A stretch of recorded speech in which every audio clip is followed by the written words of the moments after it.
안녕하세요. 오늘도 사연살롱을 찾아주셔서 감사합니다. 저는 최근 아주 다사다난한 일을 겪은 30대 여자입니다. 참, 결혼, 시집, 친정 이런 말들 들으면 20대만 해도 나와는 먼 일이겠거니 생각하고 살았는데 막상 제가 결혼을 하고 아이를 낳는 시기에 접어들다 보니 이 얘기들이 그렇게나 마음에 와닿을 수가 없더라고요. 제 사연도 한번 소개해 볼까 합니다. 제가 남편을 만났을 때부터 이야기를 시작해 보아야 할 것 같아요. 제가 남편을 만난 건 25살 때였어요. 당시 전문대를 졸업하고 고객 응대하는 일을 하고 있었는데요. 제가 근무하는 회사는 피부 미용기기를 판매하는 중소기업이었고 작은 회사이다 보니 사실상 고객 응대 업무뿐 아니라 여러 가지 다른 업무들도 같이 하게 됐어요. 거기서 저희 남편에게서 일을 배우다가 연애 감정이 싹트게 된 거였죠. 남편은 저보다 이미 10살이 많았고 직책도 있는 상황이니 저한텐 좀 어려운 존재였는데 늘 친절했어요. 사실 제가 첫 번째로 들어갔던 직장은 일거리도 많았고 사람들도 냉정한 편이어서 이 회사에 들어왔을 땐 나름 장걱정이 많았거든요. 그런데 막상 이 회사에 들어와 보니 사람들도 좋았고 특히 남편이 저를 알게 모르게 잘 챙겨줘서 일하는데 기운이 빠지기보단 힘이 날 때가 많았어요. 나중에 알고 보니 그게 다 저에게 감정이 있어서 유독 잘해준 것이었지만요. 그러던 어느 날 남편과 우연히 단 둘이 밥을 먹는 기회가 생겼어요. 술이 들어가니까 일에 관련된 대화가 어느새 사적인 영역으로 향하더라고요. 남자친구는 있었냐? 어떤 사람이었냐? 좋아하는 취미가 무엇이냐? 회사에선 주고받지 않았던 대화를 하게 됐고 그날이 어쩌다 보니 저희의 1일이 되었습니다. 바로 연애 시작 날이었죠. 남편과의 연애는 2년 정도 이어졌는데 남편은 연애하는 동안 저를 한 번도 실망시키지 않았어요. 유미야, 우리 오늘은 너 가고 싶다 했던 돈가스집 갈까? 거기? 에이, 거기 맛집이라 줄 서야 하는데 자기 배고프다며. 다른 데 가자. 여기 근처에도 먹을 데 많아. 그리고 지금까지 내가 먹고 싶은 것만 먹었잖아. 오늘은 오빠 먹고 싶은 거 먹으면 안 돼? 아니야, 너 저번 주부터 그 돈가스집 가고 싶다고 했잖아. 좀 기다리는 건 상관없어. 우리 이번 주에 일에 치여서 데이트도 제대로 못했는데 너 먹고 싶은 걸로 맛있는 거 먹어야지. 사소한 거라도 남편은 항상 제가 우선순위인 사람이었어요. 조금이라도 우울해 있으면 새벽 1시에도 달려와 제 안부를 물어주었고 그 외에도 절 섬세하게 챙겨주면서 친구처럼 연인처럼 가족처럼 제 옆에 있어준 사람이었어요. 그래서 그런지 남편과 나이 차이는 많았지만 얼른 결혼해서 내 사람으로 만들고 싶단 욕심이 앞서더라고요. 남편이 결혼 얘기를 꺼냈을 땐 한치의 망설임 없이 바로 고개를 끄덕였어요. 그리고 드디어 저희는 어른들에게 인사를 하러 가는 자리를 마련하게 되었습니다. 남편은 10살이라는 나이차 때문에 저희 부모님에게 인사를 드리러 가면서도 걱정이 많았어요. 청심환을 한 병 까면서까지 다리를 덜덜 떨더군요. 혹시나 어머니 아버지께서 나 안 좋게 보시면 어떡하지? 나이 많다고 싫어하시면 안 되는데. 오빠, 걱정하지 말라니까. 우리 엄마 아빠 이미 오빠 나이 다 알고 있고 그 부분은 허락받아 놨어. 엄마는 나한테 옛날부터 결혼이든 연애든 사람 됨됨이가 제일 중요하다고 하셨어. 인성이 좋으면 나이는 문제 없다고 하셨어. 아마 엄마도 오빠를 마음에 들어 하실 거야. 남편은 그 말에도 여전히 인상을 펴지 못하고 불안해했지만 곧 이어지는 저희 부모님의 환대에 그제야 마음을 놓았죠. 분위기는 참으로 화기애애했어요. 엄마는 남편이 그동안 제게 얼마나 잘해줬는지 미주알 고주알 이야기를 들어 이미 알고 있었기에 오히려 남편에게 데려가줘서 고맙다고 잘 살라는 덕담을 해주셨습니다.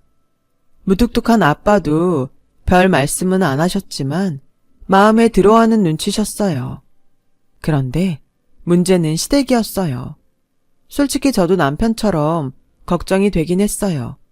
남편 집안이 대대로 유산을 물려받아 돈이 많은 집안이라 들었거든요. 남편이 이 부분에 대해 상세하게 얘기해주진 않았지만 시아버지 또한 유산을 잘 관리해 사업체를 성공적으로 운영하셨다는 걸 들어서 저도 모르게 긴장이 되더라고요. 그래, 네가 유미라고? 너 격리라 했니? 사무실에서 뭔 일 한다고 했지? 아, 맞다. 고객응대인지 뭔지 그거 한다 했지? 그래, 어머니랑 아버지는 뭐 하시고? 예비시댁에 도착해 무릎을 바닥에 붙이기도 전 그쪽에서 폭격기 같은 질문이 우르르 쏟아졌어요. 처음 봤으면 여기까지 오느라 고생 많았다. 추운이 얼른 들어와라. 이런 말이 먼저 나와야 맞을 텐데 그건 일절 생략되어 버렸고 정신없이 날라오는 시어머니의 질문들에 대답하기가 바빴죠. 그래도 어른들 뵈러 온 자리니 최대한 성심성의껏 대답했던 것 같아요. 저희 아빠는 운전기사이고 엄마는 백화점에서 일을 하세요. 그 연세에 백화점에서 일? 무슨 일을 하시는 거니? 저희 엄마는 청소하고 계세요. 일한 지 오래되셨어요. 뭐? 청소? 청소라는 말을 듣자 시어머니의 표정은 순식간에 굳어져 버렸어요. 옆에 있던 시아버지도 좀 안절부절 못하는 눈치셨어요. 아마 시어머니의 표정을 보고 그러시는 듯 했어요. 시어머니는 앞에서 제게 대놓고 말하진 못했지만 뒤에서 남편을 통해 결혼을 허락하지 못하겠다고 하셨습니다. 이유는 제 가정 환경이 좋지 않아 행실도 바르지 않을 것 같다는 게 그 이유였습니다. 여자면 나중에 애도 낳아서 키워야 할 텐데 걔 엄마가 청소부이고 아버지가 그 직업이면 얼마나 사는 게 고단하고 힘들었겠니? 안 봐도 뻔하다. 그런 집에서 자랐으면 제대로 뭘 배우지도 못했을 거야. 그러니 니네 회사에서도 그런 업무나 하고 있는 거 아니겠니? 내가 걔를 나쁘게 보는 게 아니라 현실이 그렇단 거야. 아들, 엄마 말 들어라. 엄마 말 들어서 손해볼 거 하나 없어. 내가 봤을 땐 그 앤 결혼감으로는 아니다. 분명 네 인생에 재만 뿌릴 여자야. 우리 집안 재산 보고 오네라고. 그리고 저번에 인사 올 때 잠깐 봤는데 꼴도 영. 그런 자리에 오는 거면 잘 차려입고라도 올 거지. 꾀죄죄해선 나이가 너보다 더 들어 보이더라. 우연히 듣게 된 시어머니와 남편의 통화 내용은 말 그대로 가관이었어요. 어떻게 한 번 본 사람한테 그런 모질고 매정한 말을 쏟아낼 수 있는지 너무 상처받아 그 길로 저는 울면서 집에 와 이 얘기를 엄마에게 털어놓지도 못하고 혼자 삭히고 또 삭혔어요. 그리고 결혼에 대해 다시 한번 생각해보게 되었어요. 오빠네 집안이 얼마나 대단스런지는 모르겠지만 나 오빠네 집안에 기대한 거 하나도 없어. 내가 어떤 집안인지 어떻게 알아? 그리고 내가 돈을 달래 뭘 달래? 오빠만 보고 결정한 결혼인데 왜 이런 취급을 받아야 해? 우리 진짜 이제 그만하자. 이런 쓰레기 취급받으면서 나도 이젠 싫어. 하지만 그런 절 붙잡은 건 남편이었어요. 안 돼, 유미야. 난 너 없으면 정말 안 돼. 우리 엄마는 어떻게든 내가 설득해볼게. 어차피 결혼은 우리 둘이 하는 거야. 집안끼리의 결합이니 하는 건 다 옛말이라고. 한 번만 날 믿어주면 안 될까? 내가 해결할게. 나한테 맡겨. 그리고 엄마가 뭘 하시던 내가 지켜줄게. 당시 파혼하고픈 마음은 굴뚝 같았지만 남편을 너무 좋아했습니다. 그리고 남편의 말에도 설득당했고요. 누가 그랬나요? 집안끼리의 결합이 다 옛말이라고. 결혼은 우리 둘이 하는 거라고. 남편이 어떻게 설득한 끝에 무사히 결혼은 할 수 있었지만 시어머니의 무례한 행동은 상견례에서 그대로 드러났어요. 아참, 사돈, 백화점에서 청소하신다고 하셨잖아요. 혹시 거기 백화점 어디예요? 사시는 댁이 저랑 가깝다고 들어서 제가 가는 곳일 수도 있겠네요. 다른 게 아니고 저도 자주 가는 명품관이 있어서 한 달에 한두 번은 백화점을 가거든요. 그런데 어떤 백화점은 청결 상태가 좋고 어떤 데는 바닥도 더럽고 하더라고요. 사돈이 분명 청결에 애써 주시겠지만 백화점 오가는 손님들한테 청결이 중요하거든요. 근데 참 청결 상태 엉망인 거 보면 얼마나 짜증이 나는지 아주 쇼핑할 맛이 다 떨어진다니까요. 아마 그런 백화점은 매출도 별로일 거예요. 아무튼 나중에 사돈 근무하시는 곳에서 만나뵐 날도 오겠네요. 아, 네. 저는 중랑구 쪽에 있는 A백화점에서 일하고 있어요. 오래 일하기도 했고 근무 환경도 좋아요. 항상 청결은 신경 쓰고 있어요. 제 근무지는 그렇고 나중에 좋은 곳에서 한번 뵈어요. 도무지 왜 상견례란 자리에서 엄마 근무지는 왜 물으시는 건지, 갑자기 백화점 청결 얘기는 왜 꺼내는지 기분이 확 나빠졌어요. 마치 자신이 쌓아온 불만을 청소부인 엄마에게 쏟아내는 것처럼 보였으니까요. 시어머니의 이런 어처구니 없는 행동에 저희 아버지 표정도 이내 얼어붙으셨고 남편도 못 말리겠다는 듯 옆에서 한숨을 푹 쉬어대더라고요. 이어지는 시어머니의 말은 온통 자기 집안이 얼마나 잘 사는지, 자기 아들이 얼마나 잘났는지 하는 이야기들이었어요. 그 후도 난관이 기다리고 있었어요. 저와 남편이 모은 돈으로 신혼집을 차렸는데 회사 때문에 시어머니 집과 좀 가까운 편이라 솔직히 걱정이 되더라고요. 아니나 다를까 시어머니가 어느 순간부터 너무 자연스레 저희 신혼집을 드나들었어요. 말도 없이 비밀번호를 누르고 들어오셔선 집안을 둘러보시는데 그럴 때마다 무슨 회계 감사라도 받는 것 같았습니다. 반찬 검사부터 시작해서 청소는 되어 있는지 혼자 손가락으로 몰래 먼지 쓸어보고 하는데 정말 직장에서도 안 받는 스트레스가 저절로 쌓이더군요. 근데 아유, 이건 유통기한도 한참 지났는데 왜 버리지 않고 그대로 두는 거냐? 이거 우리 아들이 잘못 마시다가 병이라도 걸리면 어쩌려고? 너 살림 제대로 하고 있는 거 맞니? 네가 결혼할 때 직장 더 다니고 싶다 해서 그러라 하긴 했다만 일 때문에 정작 집안일엔 신경 못 쓰고 있는 거 아니야? 그러니 맨날 반찬이 똑같지? 거기다 이 오뎅볶음은 우리 우영이가 좋아하지도 않는 건데 어째 죄다 반찬이 다 우리 우영이 입맛엔 안 맞는 것 같구나. 설마 너 좋아하는 걸로만 차려 먹는 게야? 아니요, 어머님. 오뎅볶음은 우영씨가 해달라고 해서 차린 반찬이고요. 저희 식사 준비는 시간 되는 사람이 번갈아 가며 하는 편이에요. 가끔 사다도 먹고요. 저와 우영씨 모두 동의한 사항이에요. 찾아오셔서 이것저것 조언해 주시는 건 감사하지만 집안일 문제는 저희에게 맡겨주시면 안 될까요? 어느 날인가 와서 또 저런 말씀들을 늘어놓으시길래 이젠 안 되겠다 싶어 정말 용기 내어 한 말이었어요. 시어머니는 제 의견 따윈 가볍게 묵살하고 다른 것에 꽂히셨어요. 뭐? 사 먹는다고? 아니, 저녁 반찬을 무슨 돈 주고 사다 먹는다는 거야? 난 그런 사람들 평생 가도 이해 못했는데 세상에 그게 내 며느리였구나. 얘, 밖에서 먹는 건 다 조미료 덩어리다. 우리 우영인 내가 늘 직접 집에서 만들어 먹었어.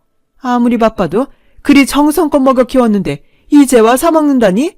기가 찰 노릇이다. 반찬 사 먹는 건 절대 안 돼. 죽어도 안 돼. 네가 못하겠다면 내가 이 집에 와 만드마. 시어머니가 매일 저녁 부엌에 계신다 생각하니 너무 아찔했어요. 공포영화도 그런 공포영화가 없겠더라고요. 그 말에 전 급하게 고개를 도리도리 저으며 최대한 만들겠다고 하고 겨우 어린애 달래듯 돌려보냈어요. 시어머니의 정도가 이리 도를 지나치시니 만약 시어머니가 이렇게 남편을 애지중지하는 걸 알았다면 제가 결혼을 했을까 하는 생각이 어느 날은 문득 들더군요. 남편은 사랑하더라도 남편 끼고 살고 싶어하는 시어머니는 도저히 감당이 되지 않았습니다. 여보, 있잖아. 어머니한테 잘 말씀드려서 이제 집에 좀 그만 오시게 하면 안 될까? 사실 나 좀 힘들어. 물론 어머니가 가끔 반찬 갖다 주고 하는 건 좋은데 어머니가 그것만 하러 오시는 게 아니잖아. 어머니 무슨 저승사자처럼 등장하셔서 구석구석 샅샅이 집안 살피고 다닌단 말이야. 자기한테는 엄마지만 난 좀 불편해. 내 생각은 다른데? 네가 너무 예민하게 반응하는 거 아니야? 솔직히 우리 엄마가 자주 오는 건 맞지만 다 너 위해서 나 위해서 하시는 일인데 감사하게 생각할 일 아닌가? 너 회사 다니느라 집안일 신경 못 쓰는 건 맞잖아. 어머니가 반찬 만들어주시는 거 좋다고 해. 난 엄마 밥 먹고 싶으니까. 그때 전 꽤나 충격을 받았어요. 연애할 땐 그리 제게 심장이라도 바칠 것처럼 굴던 남편이 결혼을 하고 나자 자기 엄마랍시고 편을 들고 나서더군요. 남편이 요즘 회사 일로 지쳐하는 걸 알기에 최대한 좋은 분위기에서 해본 말인데 바로 반박하는 모양새가 너무나 어처구니가 없었어요. 솔직히 저희 엄마가 그랬다면 남편은 편했겠어요. 자기도 불편했을 거면서 제 심정은 하나 이해하지 못하고 오로지 엄마 밥 좋다 하는 남편이 정말 10살 먹은 어린애처럼 보였어요. 그 이후로 전 남편과 말하는 횟수를 확 줄였어요. 도저히 좋은 말이 나가지도 않고 입도 떨어지지가 않더라고요. 하지만 시어머니는 여기서 멈추지 않았어요. 어느 날 갑자기 전화가 오셨는데 저에게 백화점을 가자고 하더라고요. 저보고 옷 사고 입는 눈높이를 키워야 한다면서 말입니다. 참고로 시어머니는 명품 쇼핑을 많이 즐기시곤 했어요. 시아버지께선 자식들에게 재산을 물려줘야 한다며 돈 쓰는 걸 좀 아까워하시는 분이라 시어머니에게 과소비가 아니냐며 몇 번 꾸지람을 하시기도 했는데 시어머니 기가 워낙 세니 사실상 먹히지 않았죠. 근데 여기서 또 일이 하나 터집니다. 붉은색 원피스와 시퍼런색 원피스를 두고 고민을 하던 시어머니가 저에게 무슨 색 옷이 낫냐 물으시더군요. 잠깐 설명드리자면 참고로 시어머니가 고르신 옷은 신호등을 연상시키는 원색의 옷이었어요. 이런 옷이 백화점에 있어도 되나 싶을 정도로 디자인이 최악이었습니다. 더군다나 덩치 큰 시어머니가 입었을 땐 너무나 부해 보일 옷이었어요. 상상하니 너무 웃기기도 해서 겨우 꾹 웃음을 참고 기분 나쁘지 않게 어울리지 않는 것 같다고 말씀을 드렸어요. 그런데 시어머니는 그 옷이 사고 싶었나 봅니다. 주변 시선이 쏠릴 정도의 큰 목소리로 제게 버럭 화를 내시더군요. 예, 너는 그리 옷을 보는 안목이 없어서 어쩌니? 아니, 우리 아들이랑 살면 좀 달라질 줄 알았는데 아직도 그 깨지재한 안목은 버리질 못한 거야. 이래서 가정 형편이 중요한데? 청소부 딸내미라 그런가? 시어머니가 뒤이어 청소부 딸내미라 그런가 하는 말은 너무도 충격적이어서 순간 제가 잘못 들었나 했죠. 저를 아무렇지 않게 뭉개고 가려는 어머니를 붙잡고 물었어요. 어머님, 지금 뭐라 하신 거예요? 청소부 딸내미라 안목이 없다고요? 나 그런 말 한 적 없다. 넌 젊은 애가 귀도 막혔니? 시어머니는 끝까지 발뺌하더군요. 분명 들었는데도요. 자기는 절대 그런 말 한 적 없다고 잡아떼더라고요. 죽어도 아니라고 하니 저도 더 물을 수가 없었고 가슴에서 천불은 나 어디라도 가서 악이라도 쓰고 싶은 심정이었어요. 마음 같아선 친정 엄마에게 달려가 울고 싶었지만 평생 열심히 일하신 엄마에게 그 어떠한 상처도 줄 수가 없었어요. 대신 그대로 이걸 남편에게 말해버렸어요. 말을 세게 하니 평소 제 말을 귓등으로 듣던 남편도 심각하게 받아들였어요. 그렇게 말이 전달되자 시어머니는 그 이후로 저희 집에 찾아오지도 않으셨고 제게 따로 연락도 하지 않으셨어요. 그런데 기분이 쎄했어요. 마치 자신이 단단히 화가 났음을 알리려는 것 같달까요? 그러던 어느 날 기어이 사건이 터지고 말았죠. 이날은 바로 제가 제 인생 최대의 결정을 하게 된 날이기도 합니다. 그날은 엄마의 생신이었어요. 생신을 맞이해 엄마 아빠와 함께 저녁을 먹기 위해 일하시는 백화점으로 간 날이었죠. 평소엔 엄마가 준비를 해서 나와 계시지만 그날은 이상하게도 연락이 되지 않더라고요. 좀 이상해서 전화를 하면서 백화점 안으로 들어갔죠. 그런데 어디선가 큰 소리가 들리는 거예요. 그 목소리가 무척 낯익었어요. 잠깐만요. 여기 바닥이 너무 더럽잖아요.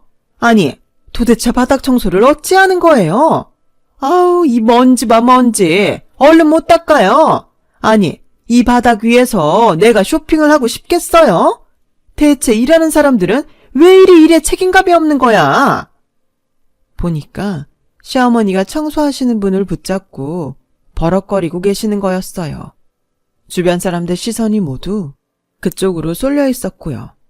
멀리 뒷모습밖에 보이지 않았지만 그 아주머니께서도 놀라셨는지 서둘러 대걸레질을 하셨습니다. 그 와중에도 시어머니는 청소하시는 분의 멱살이라도 잡을 것처럼 당장 책임자를 부르라 난리였어요. 일단 시어머니가 굉장히 격앙되어 보였기에 조금이라도 말려야 할 것 같아 저는 그쪽으로 향했어요. 그런데 가면서도 설마 하는 불길한 직감이 들더라고요. 청소부 아주머니의 체형이 익숙했어요. 네, 그건 저희 엄마였어요. 엄마. 유미야. 엄마는 저와 눈을 마주치지 못하고 서둘러 고개를 숙였어요. 전 이 상황을 도저히 받아들일 수 없어 큰 눈으로 시어머니를 바라보기만 했습니다. 그런데 시어머니께서 이러더군요. 내가 내 엄마한테 한 소리 좀 했다. 근데 너무 섭섭하게 생각은 말아라. 사돈도 고객한테 저런 말을 들어야 앞으로 책임감 갖고 일하실 수 있을 거야. 내가 사돈어른 몇 년은 더 일하게 해준 거나 다름없다. 그 말을 듣는데 망치로 머리를 한 대 맞은 것 같았습니다. 이제야 제가 무슨 실수를 했는지 알게 된 느낌이었어요.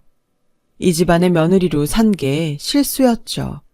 그 순간 지금껏 억누르고 억눌렀던 모든 분노가 솟구쳐 올랐고 이성을 잃어버린 전 그대로 시어머니의 멱살을 잡은 후 바닥에 패대기 쳐버렸어요. 시어머니는 놀란 눈으로 절 보다 이내 눈물이 그렁해지셔선 허리를 붙잡으셨고 전 그대로 엄마 손을 잡고 백화점 밖으로 뛰어나왔어요. 무슨 정신으로 어떻게 나온 건지도 모르겠어요. 엄마를 집에 모셔다 드리고 저 혼자 터덜터덜 집에 왔는데 마침 남편이 들어왔어요. 전 오늘 있었던 모든 일을 말하고 이혼하자고 했어요. 남편은 무슨 말이냐며 우리 엄마가 괜히 심통나 한 일 가지고 예민하게 굴지 말라는 기막힌 말을 짓거렸지만 그냥 다 무시하고 이혼을 밀어붙였어요. 아무리 그래도 장모님이 자기 엄마한테 그런 일을 당했다는데 미안하다는 말 한마디 없이 예민하게 굴지 말라는 말이라 하는 저게 인간인가 싶더군요. 하지만 이혼을 했다 해도 전혀 마음이 개운하거나 시원하지 않았어요. 하루에도 엄마가 그날 시어머니 앞에서 고개를 못 들고 계셨던 모습이 수시로 떠올라 가슴이 터져버릴 것 같았죠. 또 애틋한 사랑으로 시작한 결혼이 이렇게 끝나버린 것도 공허했어요. 당시 이혼한 후엔 갈 곳이 딱히 없어 엄마 집에서 지내고 있었는데 엄마가 걱정할까봐 일부러 더 많이 웃고 밥도 더 많이 먹었지만 밤에는 흐르는 눈물을 참을 수가 없어 혼자 베개에 얼굴을 묻고 울곤 했습니다. 그런데 그런 제 마음을 알았는지 어느 날 엄마가 울고 있는 제 곁으로 와 저를 쓸어주면서 외려 미안하다고 하시더라고요. 자기가 그런 직업을 가져 널 힘들게 한 것 같다고요. 미안한 건 저인데 자식이란 이유로 제게 사과를 하시는 엄마 얼굴을 보니 더 마음이 아팠어요. 동시에 이상한 오기가 생기더라고요. 시댁 식구들 보란 듯이 더 잘 살겠다는 그런 오기 말이에요. 전 정신을 차리고 여러 군데의 회사 면접을 봐 꽤 괜찮은 조건의 회사로 이직했어요. 그리고 옮긴 회사에서 저희 엄마처럼 하루하루 열심히 사는 게 과거를 이겨낼 수 있는 길이라 생각해 무척 열심히 일했습니다.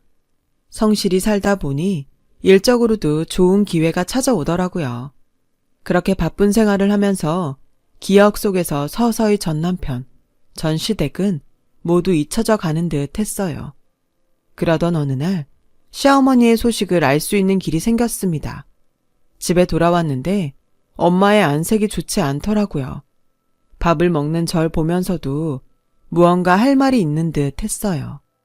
제가 무슨 일이냐 물어보자 그제야 엄마는 천천히 입을 떼셨고 그 얘기는 몸이 얼어붙을 정도로 충격적이었습니다. 유미야, 엄마가 오늘 예전 사돈을 봤다. 그런데 낯선 남자랑 있더구나. 좀 젊은 남자랑. 근데 차림새가 이상했어. 꼭 연인처럼 팔짱도 끼고 있고 말야. 뭐라고? 당시 엄마는 근무지를 새 곳으로 옮기셔서 일하고 있었는데 엄마 말을 들어보니 시어머니가 낯선 남자랑 팔짱을 끼고 명품 쇼핑을 즐기고 있었다고 하더라고요. 엄마가 이상해서 주변 직원들한테 물으니 엄마가 그 층을 청소하지 않아서 몰랐던 것뿐이지 거의 제 집 거실처럼 매일 비슷한 시각에 와서 명품관을 활보하고 있다고요. 전 그 말을 듣곤 확인을 하기 위해 그 다음날 즉시 엄마가 일하는 근무지에 갔어요. 낮 3시쯤 되자 시어머니의 얼굴이 보였고 저도 모르게 심장이 쿵쿵 뛰었어요. 오랜만에 보는 시어머니는 정말로 안 어울리는 붉은 원피스를 입고 남자 팔짱을 끼고 웃고 있었어요. 그런데 대화 내용을 듣곤 순간 역겨워 신물이 올라왔죠. 자기야, 이거 시계는 자기가 해요. 내가 사줄게요. 자기가 저번에 나 힘들다고 했을 때 집 앞까지 와줬으니까 이 정도는 부담스러워하지 말고 받아줘요. 정말요? 저야 그럼 너무 좋죠. 고마워요, 누나. 잘 쓸게요. 내일 누나 환갑잔치 하잖아요. 나 거기 갈 수는 없지만 그래도 보답은 하고 싶으니까 내일 잔치 끝나고 잠깐 봐요. 우리 머물던 곳에서. 어딘지 알죠? 은밀하게 시어머니를 향해 속삭이는 그 남자는 제비 같은 놈이 분명했고 시아버지는 모를 일이 분명했습니다. 아니, 아무도 알아선 안 되는 비밀이었죠. 저는 그 다음 날이 무척 기다려지더라고요. 그리고 다음 날 만반의 준비를 하고 전 남편의 SNS를 통해 시어머니의 환갑잔치가 어디서 열리는지 알아낸 후 그곳으로 향했어요. 잔칫날 저를 본 시댁 식구들의 얼굴은 볼만했어요. 안녕하세요, 어머니. 잘 지내셨어요? 당신도 잘 지냈어? 너 여길 어떻게 알고? 아니, 네가 여길 왜 오니? 이혼했으면 곱게 가야지. 왜 내 잔칫날까지 와서 얼쩡거리고 있는 거야? 여기 너 보고 싶은 사람 없다? 당장 안 나가? 어머님, 섭섭한데요. 전 그래도 어머님 환갑 축하해드리고 싶어서 온 건데. 그럼 가볼게요. 아, 그 전에 가족분들이 이 사진은 보셔야 할 것 같아서요. 그리고 전 미리 인화해둔 사진을 시댁 식구들 손에 쥐어주었습니다.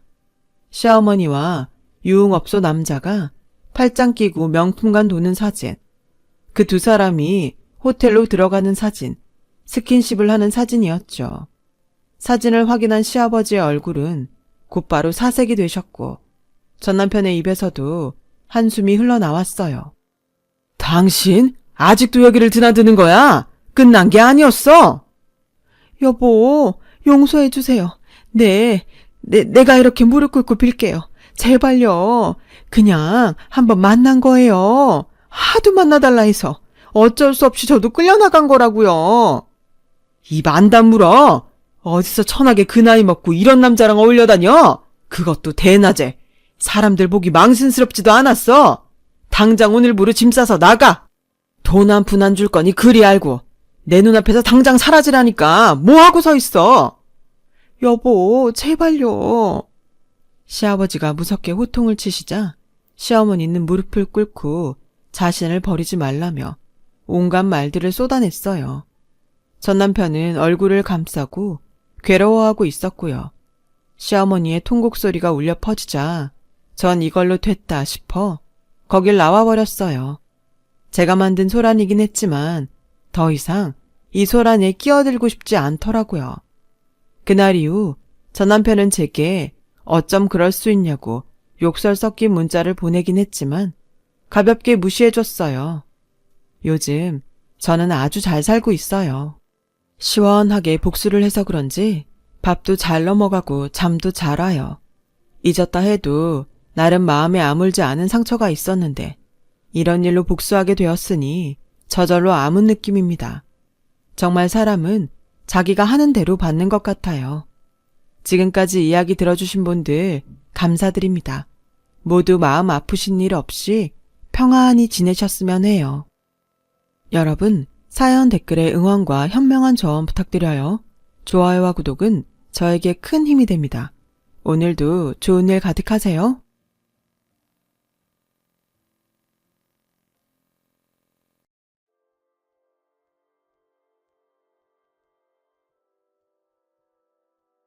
안녕하세요. 오늘도 사연 살롱을 찾아주셔서 감사합니다.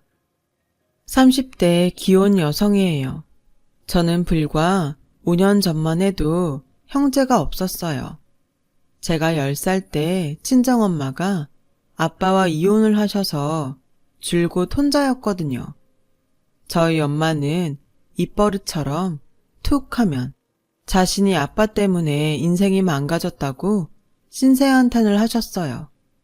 그때는 그 말이 참 듣기 싫었는데 지금 생각해보면 엄마는 여자 혼자의 몸으로 돈을 벌고 저를 키우는 게 많이 힘들어서 그런 말을 달고 사셨던 것 같아요. 저희 엄마는 꽤 유복한 집안의 막내딸이었어요.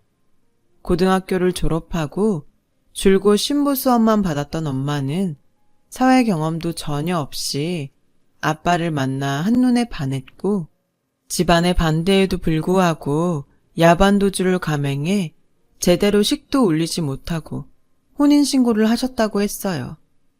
내가 그때 너무 어려서 사리분별을 못했지. 너도 엄마처럼 인생 망치고 싶지 않으면 엉뚱한 남자 만나지 말고 조건 잘 따져. 엄마는 이혼 후 그저 어린 저와 살기 위해서 처음으로 자기 손으로 돈을 벌기 위해 아마도 남들보다 더 우여곡절을 겪으셨을 거예요. 저는 그렇게 고생하고 우울해하는 엄마를 보고 자라 철이 빨리 들었고 제 마음속엔 언제부터인지는 모르겠지만 늘 엄마가 불쌍하다고 생각했어요. 그리고 그런 마음은 자연스럽게 이렇게 엄마를 불쌍하게 만든 아빠를 미워하게 했죠. 아빠가 미운 것은 비단 엄마를 불쌍하게 했다는 것뿐만은 아니었어요. 두 사람의 이혼은 아빠의 외도가 원인이었는데 분명 제 기억에 엄마가 아빠에게 만나는 여자를 정리하고 돌아오라고 했는데 아빠는 그 여자를 선택했다는 충격도 한몫했어요. 사랑? 세상엔 그런 거 없어. 넌 절대 사랑 같은 거 믿지 마. 엄마는 아빠가 집을 나가고 한동안 술만 드셨어요. 사실 엄마가 아빠랑 이혼을 하고 어떻게 알았는지 외갓집에선 재혼을 하면 경제적인 지원과 저에 대한 모든 걸 도와주겠다고 했지만 엄마는 한사코 재혼은 하지 않겠다며 외갓집의 도움을 거절하셨고 아무것도 모르는 전 어린 나이에 엄마가 저러다 잘못되면 어떡하지? 하는 불안감 속에 살았어요. 그리고 저는 엄마처럼 되지 않기 위해 나는 결혼을 하지 않겠다는 생각을 하게 됐어요. 엄마는 그렇게 얼마간 힘들어 하시다가 어린 저와 살아야겠다는 일념으로 다시 힘을 내기 시작했고 저와 엄마는 남에게 패기치는 걸 극도로 싫어해서 어느 누구한테도 의지하지 않고 죽이 됐든 밥이 됐든 모든 걸 저희끼리 해결했어요. 그렇게 엄마의 희생과 저의 노력으로 서울에 있는 이름 있는 대학을 졸업할 수 있었죠. 대학 졸업 후 곧장 복지가 좋다는 외국계 회사에 취업했고 그동안 맨 땅에 헤딩하며 고생한 엄마에게 이제부턴 편하게 생활비 받고 지내라고 했어요. 어차피 결혼도 안 할 거니까 엄마한테 그 정도는 하고 살 수 있다고 생각했거든요. 하지만 엄마는 그런 제 말에 이렇게 말씀하셨어요. 아무리 딸이어도 난 짐이 되고 싶지 않다. 말만 들어도 벌써 호강하는 기분이니까 엄마는 됐어. 넌 지금부터 돈 야무지게 모아서 좋은 짝 만나서 시집 가면 돼. 사랑 같은 거 믿지 말라고 할 땐 언제고 사랑도 안 믿는데 무슨 시집을 가. 난 그냥 엄마랑 속 편하게 살래. 그야 그땐 엄마가 하도 속상하고 힘들어서 괜한 말 한 거지. 그리고 넌 네 아빠 같은 사람 말고 좋은 사람 만나면 되지. 너 정도면 능력 좋고 성실하고 착한 사람 얼마든지 만날 수 있어. 엄마, 그건 진짜 욕심이다. 세상에 그렇게 완벽한 사람이 어딨어? 왜 없다고 생각해? 당연히 있지. 넌 분명 그런 완벽한 사람이랑 결혼할 거야. 엄마가 장담해. 엄마도 남들처럼 사위도 보고 손주도 봐야 하지 않겠어? 말년에 그런 재미도 없으면 어쩌냐? 다른 게 호강이니? 그게 호강이다. 엄마는 제가 성인이 되고 자기 때문에 결혼을 안 한다고 할까봐 늘 저런 식으로 이야기를 하셨어요. 거의 매일 듣는 말이다 보니 이젠 별로 신경도 쓰이지 않았을 즈음. 전 엄마의 바람이 하늘에 통했는지 외부 출장을 갔다가 그만 과거의 엄마처럼 거래처 직원에게 한눈에 반하고 말았어요. 그리고 운이 좋게도 상대 남자도 제가 마음에 들었는지 미팅이 끝났는데도 점심을 사겠다고 했고 퇴근 후 시간이 된다면 다시 만나자고 하더라고요. 평소 같으면 경계하고 선을 긋고도 남을 일이었는데 정말로 세상엔 인연이란 게 있는지 그날은 그러고 싶지 않더라고요. 그래서 남편이 사준 점심을 맛있게 먹고 저녁은 다시 만나면 제가 사겠다고 말하자 이 남자 하는 말이 저를 또 심쿵하게 만들었지 뭐예요. 오늘은 말고 다음에 사요. 그래야 저도 그 핑계로 혜진 씨 다시 만날 수 있으니까요. 저 다시 만나줄 거죠? 그렇게 저를 심쿵하게 한 이 남자는 3년 뒤 저희 남편이 되었어요. 남편은 부산에 있는 회사에서 일을 하고 저는 서울에 있는 회사에서 일을 해서 저희는 장거리 연애를 하게 되었고 자주 보지 못해 그런지 서로 애틋한 마음에 남들처럼 싸우는 일도 없었어요. 그리고 남편은 저와 결혼을 하기 위해 서울에 있는 회사로 이직까지 했고 남편의 그런 의지로 저희의 결혼은 급물살을 타게 되었어요. 결혼하지 않겠다고 큰 소리치던 딸이 남자를 데리고 오자 엄마는 입꼬리가 귀에 걸렸죠. 꽤 까다로운 저희 엄마의 심사를 통과해서 결혼식 날짜를 잡게 되었어요. 저는 좋은 건지 나쁜 건지 모르겠지만 시댁 가족들이 모두 호주에 계세요. 그렇다고 남편이 혼혈은 아니고 어릴 때 가족 전부가 호주 이민을 갔다가 남편이 한국에서 대학을 다니면서 남편 혼자 그 후 계속 한국살이를 하게 된 거였어요. 호주에 계신 시어머니는 아무리 고국이라고 해도 아들 혼자 있는 것이 마음에 걸렸는데 이렇게 가정을 이루고 저희 엄마가 가깝게 있으니 그저 마음이 놓인다고 도리어 저에게 고맙다고 하셨어요. 주변에선 시댁이 외국에 있다고 저를 부러워했죠. 저희는 결혼식을 올린 뒤 저희 엄마가 사는 집 근처에 신혼집을 마련했어요. 신혼생활을 하면서 이 좋은 걸 내가 왜 안 한다고 했을까 생각할 정도로 너무 행복했어요. 제가 너무 행복하다고 자만했던 걸까요? 사람 일은 참 알 수 없다고 하더니 어느 날 모르는 번호에 전화를 받았는데 오래전 왕래가 끊긴 큰 고모의 전화더라고요. 혜진이니? 큰 고모야. 너무 오랜만에 연락해서 놀랐지? 순간 얼음이 되고 만 저는 그냥 전화를 끊자 하는 생각은 하면서도 정작 행동으로 옮기지 못했어요. 그리고 그 결과 오늘 새벽에 아빠가 돌아가셨다는 소식을 듣게 되었어요. 벌써 20년이나 보지 않았던 아빠인데 기분이 참 이상하더라고요. 여보세요? 듣고 있니? 니네 엄마는 길길이 뛰겠지만 그래도 너한테는 아빠인데 장례식 정도는 와줬으면 해서 미진이한테 네 연락처 물어봤다. 미진이는 저랑 동갑인 사촌으로 큰 고모의 딸이에요. 엄마 아빠는 헤어졌어도 저랑 미진이는 사촌 관계를 정리하지 않고 자매처럼 친구처럼 지냈거든요. 고모가 그걸 아시고 저에게 연락을 해오신 것 같았어요. 엄마도 알아요? 아빠 돌아가신 거. 그리고 아빠 그때 만나셨던 분하고 결혼하신 거 아니었어요? 그때 분명 그 여자한테 간다고 했던 것 같은데. 전 비로소 정신을 차리고 고모에게 물었어요. 저도 기분이 이렇게 이상한데 엄마는 어떨까 걱정이 됐거든요.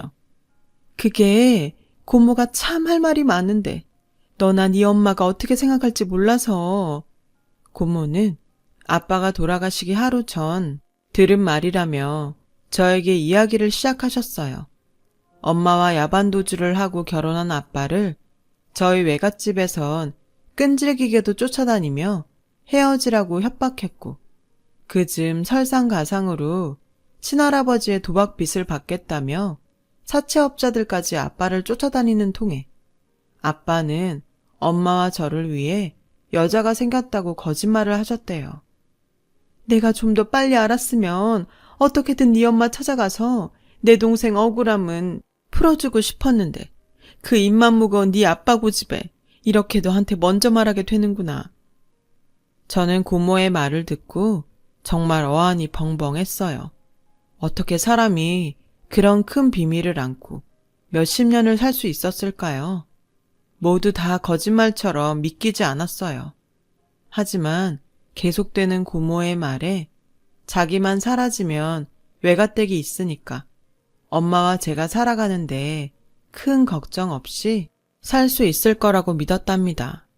그런 아빠의 마음이 전해지는 것 같았고 또 도망자처럼 여러 지방을 떠돌며 사시다 딱한 사연 있는 여자를 만나 순수하게 도와준다는 것이 인연이 되어 14년 전 딸을 낳아 그 딸을 위해 혼인신고를 하셨다는 아빠의 사연을 듣고 전 그저 혼란스럽기만 했어요. 제가 이런데 저희 엄마는 어떤 기분일지 상상만 해도 머릿속이 뒤죽박죽 되었죠. 살면서 단 한순간도 아빠 따위 보고 싶지 않았는데 아무 말 없이 돌아가신 아빠가 끝까지 야속하기만 했어요. 저는 고모한테 엄마를 생각해 아무 말도 하지 말라고 부탁했어요. 그리고 저 역시 이미 아내와 딸이 있는데 제가 장례식에 가면 뭐 하냐고 가지 않겠다고 되물었죠. 고모는 아빠의 두 번째 아내도 아빠보다 훨씬 먼저 세상을 떠났다고 엄마까지 오는 건 어렵더라도 저라도 와줬으면 좋겠다고 끝까지 설득하셨어요. 그래도 나 말고 다른 딸이 있는데 이상한 오기가 발동해서 전 끝까지 가지 않겠다고 말했죠. 그렇게 전화를 끊고 잠시 멍하니 창밖 하늘만 봤는데 제 안에 아빠의 유전자 일부가 있는 게 맞는지 눈물이 흘러내리더라고요. 제 마음과 머리는 전혀 슬프지 않은데 이상하게 눈물은 멈추지 않았어요. 다 인과응보야. 나중에라도 우리한테 다시 왔어야지. 이게 다 아빠 스스로 자처한 일이야. 괜히 미안한 마음 가질 필요 없어. 저는 퇴근하는 내내 이런 생각을 하며 집으로 왔어요. 남편은 제 안색을 보고 눈치 빠르게 무슨 일이 있냐고 물었어요.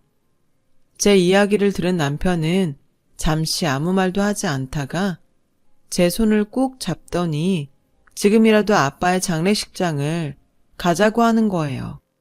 싫어. 내가 거길 왜 가? 그리고 내가 가면 우리 엄마는 뭐가 돼? 난 싫어. 안 갈 거야. 이런 말 유치하지만 아빠는 나랑 엄마를 버리고 그 여자한테 간 거야. 그리고 다른 딸도 있다는데 내가 거길 왜 가? 전 남편의 손을 뿌리치고 처음으로 남편한테 화를 냈어요. 따지고 보면 남편한테 화낼 일도 아닌데.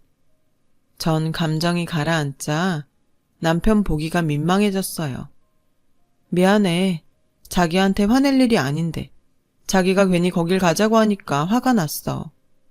아냐, 전부는 아니겠지만 나 자기 마음 이해해. 하지만 나중에 지나고 후회해도 그땐 늦잖아.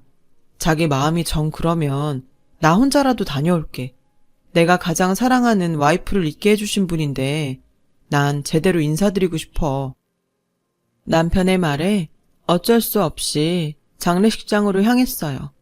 자기 혼자라도 가겠다는데 어떻게 거길 또 남편 혼자 보내겠어요.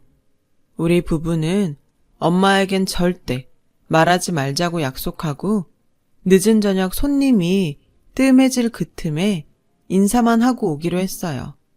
그런데 빈소에 도착하자 빈소 안이 시끌벅적 난리가 났고 저와 남편은 무슨 일인가 싶어 빈소 안으로 들어갔는데 그곳에선 오랜만에 본 고모가 모르는 사람들과 큰 소리로 실랑이를 벌이고 있었어요.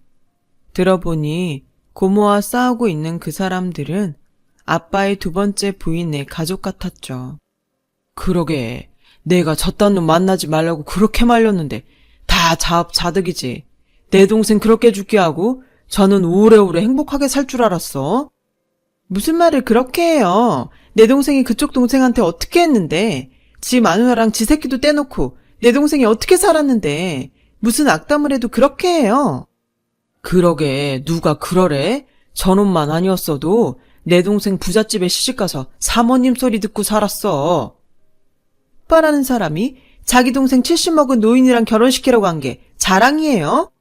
막말로 당신이 옳게 그 집에 팔아먹듯 해서 내 동생이 그거 말리다 이렇게 된 거잖아요. 다 됐고 저놈 재산이랑 보험금 이쪽 계좌로 넣어. 확인해보니까 보험 계약자가 당신이던데. 결국 돈 때문이었네. 내가 내 동생 걱정돼서 낸 보험금을 왜 그쪽한테 줘요? 그리고 말이 나와 하는 말인데 없기도 하지만 당신이 무슨 권리로 내 동생 재산을 달라는 건데요. 쟤라도 맡아서 키울 거예요? 미리 말하지만 난 절대 싫어요. 더 이상 당신 같은 사람이랑 엮이는 것도 싫고 내가 쟤 데려가면 양육비라도 좀 떼어줄 테니까 그럼 그렇게 하던가요. 저는 고모의 말에 시선이 옮겨져 그 소란 속에 검은 상복을 입은 어린 여자아이를 봤어요. 잔뜩 겁에 질리고 혼란스러워하는 여자아이의 모습이었는데 그 모습이 20년 전 엄마 아빠가 이혼을 앞두고 있었을 때 제 모습처럼 보였어요. 그때였어요. 그 아이와 제가 눈이 딱 마주쳤는데 저희는 아마도 그 순간 서로를 알아본 것 같았어요. 좋아. 내가 쟤 데려갈 테니까 대신 양육비 아주 넉넉히 줘야 할 거야. 고모와 실랑이를 하던 남자는 딱 봐도 돈을 받기 위해 아이를 데려간다고 말한 거였죠. 그리고 거칠게 아이의 옷자락을 잡아 끄는데 그 순간 저도 모르게 달려가 그 손을 잡았어요. 그리고 그 남자를 노려보며 이렇게 말했어요. 아직 상중이잖아요. 데려가더라도 장례식 끝나고 데려가세요. 넌 또 뭐야? 저는 저를 무섭게 쏘아보는 남자 앞에서 아무 말도 하지 못했어요. 언니라고 할 수도 모르는 사람이라고 할 수도 없었거든요. 그때였어요. 제 남편이 저와 아이를 막아서며 핸드폰을 꺼내 더 이상 소란스럽게 하면 경찰 부를게요. 라고 말하면서 상황을 종료시켰어요. 어머, 혜진이 왔니? 그래도 핏줄은 핏줄인가 보다. 어서 와서 아빠한테 인사해라. 불쌍한 내 동생, 살아서 못 본 딸, 이렇게 죽어서 보는구나. 고모는 울면서 말했어요. 저는 참 오랜만에 보는 아빠의 사진을 보며 다 잊었다고 자부한 어린 시절, 아빠와 좋았던 때들이 주마등처럼 스쳐 지나갔어요. 그리고 자꾸 이상하게 마음이 여자아이에게 끌리더라고요. 조용히 다가가 이름과 나이를 물었어요. 이름은 저와 같은 돌림자를 쓰는 것 같은 혜영. 나이는 저보다 14살이 어린 18살이라고 하는데 대답하는 동생의 얼굴에 어떤 감정도 느껴지지 않았어요. 그냥 모든 걸 다 포기하고 체념한 듯한 얼굴이었죠. 저는 고모의 배웅을 받으며 돌아가기 위해 차에 탔어요. 남편이 시동을 걸고 차가 한적한 도로를 달리기 시작하는데 순간 전 이대로 돌아가면 안 될 것 같은 이상한 기분에 남편에게 다시 장례식장으로 가달라고 했어요. 그리고 그 길로 달려가 동생에게 제 명함을 주며 이거 언니 번호야. 힘든 일 있으면 전화해. 멍청하게 참지 말고. 그리고 아까 그 남자한테는 절대 가지 마. 이유는 말 안 해도 알지? 만약 갈 데 없으면 언니한테 전화해. 꼭. 지금 생각해도 참 신기해요. 처음 보는 이복 동생에게 전 왜 그런 말을 했을까요? 저희 엄마가 알면 까무러칠 말들을 쏟아내고 전 집에 와서 핸드폰만 보며 밤을 꼴딱 새우게 되었어요. 그렇게 한두 달이 지나갔고 저는 그래, 이렇게 시간이 지나면 있겠지 하는 마음으로 일상으로 돌아왔는데 문득 동생이 생각나더라고요. 그러던 어느 날 자꾸 안 좋은 생각이 들어 고모에게 전화를 걸었어요. 고모, 그때 걔 지금 어디서 지내요? 걔? 아, 걔 내가 발인 끝나고 지 삼촌한테 데려다 줬는데. 그 삼촌이란 사람, 그때 고모랑 싸우던 사람 아니에요? 고모는 어떻게 그런 사람한테 애를 보내요? 그럼 어쩌니? 너 가고 계속 찾아와서 사람 힘들게 하는데. 그리고 내가 보낸 게 아니야. 지가 간다고 하더라. 근데 너 그거 마음에 걸려서 전화했니? 저는 고모한테 그 집 주소를 물었어요. 그리고 그 다음날 남편과 각자 휴가를 쓰고 그 집에 찾아갔어요. 동생은 가출하고 집에 없었어요. 어찌된 일인지 물어보고 싶었는데 그 남자는 대낮인데도 술에 취해 정신을 차리지 못해서 근처 파출소에 가서 가출 신고를 했고 딱 일주일 뒤 동생을 찾을 수 있었어요. 너 바보야? 내가 거기 가지 말라고 했지. 너 내가 준 명함 어쨌어? 버렸니? 제가 거기 가야 다른 사람들이 편해지잖아요. 삼촌은 평소에도 툭하면 아빠를 찾아와서 엄마가 죽은 건 다 아빠 때문이라고 돈을 달라고 했어요. 다른 건 몰라도 패기치고 사는 건 정말 싫어요. 그 순간 저는 마음이 저릿했어요. 어쩜 우린 이런 면을 아빠를 빼닮은 건지. 저도 그 패기치기 싫은 마음을 너무 잘 알 것 같았거든요. 그래서 더 아빠가 미웠는지 몰라요. 여튼 당분간 저희 집에 있으라고 했어요. 아마 그 삼촌이란 사람은 저희 집은 알지 못할 테니 동생이 안심하고 지낼 수 있을 거란 생각이었어요. 하지만 그런 제 생각은 한치 앞을 내다보지 못한 짧은 생각이었어요.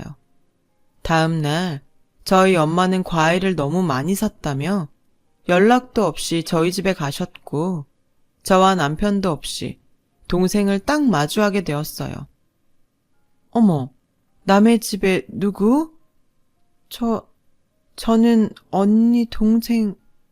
응? 뭐? 누구 동생? 여기 언니 동생이요. 뭐? 전 그날 급히 오후 반차를 내고 집으로 달려갔어요. 그리고 저는 20년 전 엄마가 이혼 후 자신의 분을 못 이겨 폭주하던 그때 엄마의 모습을 보게 되었어요. 너 빨리 설명해.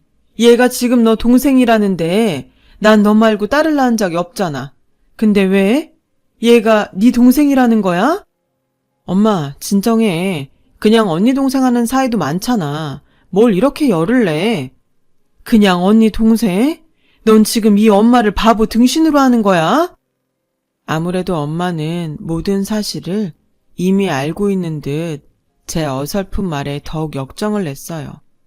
언젠가는 얘기해야 할 일이었지만 막상 현실로 닥치니 저는 난감하기만 했는데요. 그때였어요. 죄송해요. 제가 나갈게요. 언니는 아무런 잘못이 없어요. 제가 갈 데가 없어서 그냥 하룻밤 재워준 거예요. 동생은 허겁지겁 집을 나갔어요. 전 그래도 이건 아니다 싶어 동생을 말리려고 했지만 엄마는 그런 저를 동생에게 접근하지 못하도록 막아섰어요. 엄마, 쟤 갈 데 없어. 그러거나 말거나 네가 왜 신경 써? 지 부모한테 가던지 지 친구한테 가겠지. 아무리 뭘 모를 나이라지만 어떻게 널 찾아올 수 있니? 쟤가 온 거 아니야. 내가 데려온 거야. 너 계속 거짓말하면서 쟤 싸고 돌래? 아까 지가 불었어. 가출했다가 돈 떨어지고 배고파서 너 찾아왔다고. 넌 참, 내 딸인데 속도 좋다. 배다른 동생도 동생이라고 나 몰래 챙기고 싶디? 쟤랑 언제부터 알았어? 혹시 네 아빠가 연락했니? 엄마의 말을 듣고 도저히 동생을 그냥 그렇게 가게 둘 수 없었어요. 무엇이 저렇게 어린 아이를 철들게 했는지. 그게 너무 속상해 저라도 동생의 손을 잡아줘야 할 것 같았어요. 하지만 동생은 어디로 갔는지 금세 모습이 보이지 않았죠. 저는 할 수 없이 집으로 돌아와 엄마한테 자초지정을 모두 얘기했고 저희 엄마는 충격과 혼란 속에 넋을 잃은 사람처럼 주저앉았어요. 한참 뒤 머리가 아프다며 집으로 돌아갔어요. 동생은 그날 이후 어느 누구도 알지 못하는 곳으로 숨었고 저는 동생의 친구라는 아이를 통해 동생의 핸드폰 번호만 겨우 알아냈는데 그 번호도 요금을 하도 내지 않아 끊긴 지 오래였어요. 친구 말에 의하면 그 핸드폰에 사진이며 좋아하는 것이 잔뜩 있어서 동생의 보물 1호라는 말을 듣게 되었어요. 저는 가까운 대리점에 가서 동생의 밀린 핸드폰 요금을 모두 납부하고 전화를 걸까 하다 이제 모두 다 알게 되어 괜찮으니 도망치지 말고 저희 집으로 돌아오라고 문자를 보냈어요. 하지만 동생에겐 어떤 연락도 없었죠. 남편은 핸드폰에 문자도 남겼고 그 아이가 우리 연락처도 알고 있으니까 기다리자고 했어요. 그렇게 1년 정도의 시간이 흘렀어요. 전 매달 동생의 핸드폰 요금을 내주었고 답장도 없는 문자를 보냈어요. 그러던 어느 날이었어요. 속이 불편하고 헛구역질도 나오는 게 임신을 했나 하는 기대로 임신 테스트기를 사용했죠. 몇 개를 해봐도 테스트기엔 비임신이라는 결과만 나와 병원을 찾게 되었어요. 너무 빨리 알아채면 테스트기에도 나오지 않는다는 말을 들었거든요. 근데 뜻밖의 제 검사 결과는 임신이 아닌 신부전증이었어요. 그러고 보니 요즘 몸이 저리거나 붓는 증상이 자주 있었는데 대수롭지 않게 생각한 저는 안타깝게도 병을 키우고 있었어요. 의사 선생님은 제 신장이 정상 신장보다 10%밖에는 기능하지 못한다고 하셨고 지금 이 상황에선 투석과 이식을 해야 한다고 하셨어요. 평소에 제 스스로 둔하다고 생각하지 않았는데 전 이렇게까지 나빠진 제 몸을 보고 넋을 놓았죠. 저희 엄마와 남편은 서둘러 조직 접합검사를 받았어요. 걱정하지 마. 당연히 엄마가 주지. 엄마는 반백살이 넘어서 하나도 아깝지 않아. 엄마가 멀쩡하면 또 모를까. 빈혈도 심하고 심장병도 있잖아. 됐어. 지난번에 맹장 수술하고도 그렇게 고생했으면서. 괜찮아. 난 그냥 투석 잘 받고 관리 잘할게. 뭐가 괜찮아. 새끼가 아파서 투석받게 생겼는데 어떻게 애미가 그걸 그냥 보고 있어. 전 극구 싫다고 했지만 저희 엄마는 당장 저에게 신장 2개를 다 떼어줄 것처럼 난리셨어요. 별로 기대하지 않았지만 남편은 검사 결과 저와는 맞지 않았습니다. 언제가 될지 모르지만 장기 이식센터에 신청을 해놓고 전 그냥 불편해도 투석 이외에는 뾰족한 방법이 없었어요. 그날 이후 의도하지 않았지만 예전하고 좀 달라졌어요. 다른 사람과 다르게 몸에 병이 있다고 생각하니 다시 예전처럼 살 수 없을 것 같고 괜히 결혼을 해서 남편을 힘들게 하는 게 아닐까 하는 약한 마음만 들었어요. 그렇게 거의 넋을 놓고 시간을 보내다 첫 투석일이 되었어요. 어찌나 겁이 나고 눈물이 나는지 투석이 끝나고 나서도 두통과 각종 후유증에 시달리며 이 짓을 앞으로 얼마나 더 하며 살아야 할까 막막하기만 했는데 정신을 차리고 보니 동생의 핸드폰 요금을 내는 걸 깜빡한 사실이 떠올랐어요. 그리고 앞으로 이런 일이 또 생길지도 모른다는 생각에 전 동생에게 전화를 걸었어요. 동생은 전화를 받지 않았고 음성사서함에 이렇게 말했어요. 잘 지내? 언니가 몸이 좀 안 좋아져서 핸드폰 요금 내는 걸 깜빡했어. 앞으로도 이런 일이 또 생길지 몰라서 돈을 좀 보내고 싶은데 너 계좌번호 언니한테 문자로 보내. 다른 건 몰라도 네가 그렇게 좋아한다는 핸드폰 요금은 언니가 내줄게. 그리고 통장에 언니가 돈 넣으면 부담 갖지 말고 패 끼친다는 생각하지 말고 그거 써. 알았지? 남편은 이런 저를 보고 신기하다고 했어요. 저도 사실 제가 왜 이렇게까지 하는지 알지 못했어요. 그냥 장례식장에서 그 아이를 본 순간 그냥 그 아이는 제 동생이랑 생각밖에는 들지 않았거든요. 차라리 나보다 호의호식하고 잘 살면 재수없다고 욕이나 하고 관심 끊었을 텐데 곧 죽어도 남한테 피해주지 않겠다고 혼자 버티는 동생을 그냥 외면할 순 없었어요. 그렇게 시간은 흘러 또 투석받는 날이 돌아왔고 그날도 정말 딱 죽고 싶다고 생각했는데 남편에게서 신장 이식해줄 공여자가 나타났다는 소식을 듣게 되었어요. 저도 저희 엄마도 너무 기뻐서 울며 공여자에게 큰 절이라도 하고 싶은 심정이었는데 글쎄 수술 후 깨어나 보니 제 옆에 동생이 누워있는 게 아니겠어요? 순간 마취도 덜 깼는데 정신은 또렷해져 갔어요. 제가 핸드폰 요금 어쩌고 하면서 음성사서함을 남긴 게 마음에 많이 걸리더니 나중에 알고 보니 역시였어요.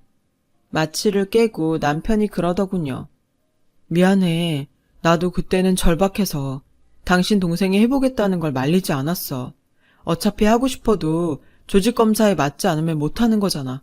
그래서 그냥 고맙다고 검사만 해보자고 했는데 자기랑 적합해서 수술한다는 걸 말리지 못했어. 그래도 말했어야지. 내가 쟤한테 신장이나 받자고 그동안 기다렸어. 그때였어요. 다행히 저보다 회복이 빨랐던 동생이 그래도 힘들게 링거대를 끌고 저희 병실로 들어와 이렇게 말했어요. 내가 한다고 고집 피웠어요. 언니한테 뭐라도 도움이 되고 싶어서. 그러니까 여기 아저씨한테 뭐라고 하지 마세요. 전 제가 그래도 이렇게 해줄 수 있어서 너무 좋으니까. 동생은 회복이 빠르다고 하나 수술을 받은 지 얼마 안 돼서 힘들어 보였고 전 남편에게 얼른 병실로 데려다 주라고 했어요. 그리고 모든 사실을 들은 엄마도 제 병실로 찾아왔는데 제 남편이 맡겼다는 동생의 지갑을 보라며 저에게 건네주셨어요. 전 동생의 지갑을 여는 순간 수술했다는 사실도 잊고 그만 펑펑 울어버렸어요. 1,000원짜리 지폐가 딸랑 2개 들은 낡고 초라한 동생의 지갑 속에 신분증 넣는 칸엔 제가 장례식장에서 줬던 명함이 들어있었고 명함에 적힌 제 이름 옆에 동생이 적은 것으로 보이는 우리 친언니라는 예쁜 글씨가 보였거든요. 그날 이후 저희 엄마는 아빠에 대한 미안함과 안타까운 마음으로 동생에게 조금씩 마음을 열어주고 계세요. 저에게 신정을 준 것도 정말 고맙고 저에게 새 삶을 주었으니까요. 동생이 그동안 힘들게 산 세월을 조금이라도 당신께서 보다듬고 싶으시대요. 그리고 얼마 전 동생이 아빠가 돌아가신 후 학교에 거의 가지 않아 퇴역 처리가 되었다는 사실을 알게 되었는데 저보다 저희 엄마가 먼저 교육청에 가서 어떻게든 다시 학교에 갈 수 있게 해달라고 사정을 하셨어요. 그 결과 동생은 저희 엄마의 노력 끝에 다시 학교에 다니게 되었어요. 비록 또래보다 어린 아이들과 학교에 다니지만 조금씩 얼굴에 생기를 찾아가는 동생을 보면 그렇게 좋을 수가 없더라고요. 전 동생이 준 신장으로 빠르게 회복해 다시 꿈에 그리던 일상으로 돌아왔고 저는 명함이 아닌 진짜 동생의 언니로서 예전에는 전혀 생각지도 않았던 자매의 삶을 살고 있어요. 남편도 갑자기 처제가 생겨서 처음엔 어색해했지만 지금은 저희 엄마까지 포함해 저희 세 여자를 위해 기꺼이 굳은 일을 마다하지 않고 있어요. 그리고 지금은 엄마한테는 절대 말하지 못할 생각이지만 아빠가 돌아가시면서 저에게 동생을 부탁하고 간 것이 아닐까 하는 생각도 들어요. 남에게 너무 피해 끼치기 싫어해서 우리를 두고 가버린 아빠의 성격을, 그리고 그걸 닮은 저와 제 동생의 성격이 정말 싫었는데 아빠의 엄청난 비밀이 아니었다면 오늘 같은 날은 오지 않았겠죠. 저는 앞으로 동생에게 받은 은혜를 평생 갚으며 살 거예요.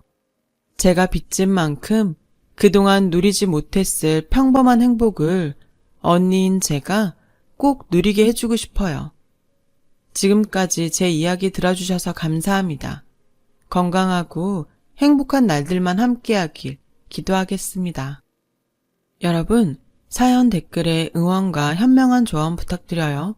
좋아요와 구독은 저에게 큰 힘이 됩니다. 오늘도 좋은 일 가득하세요.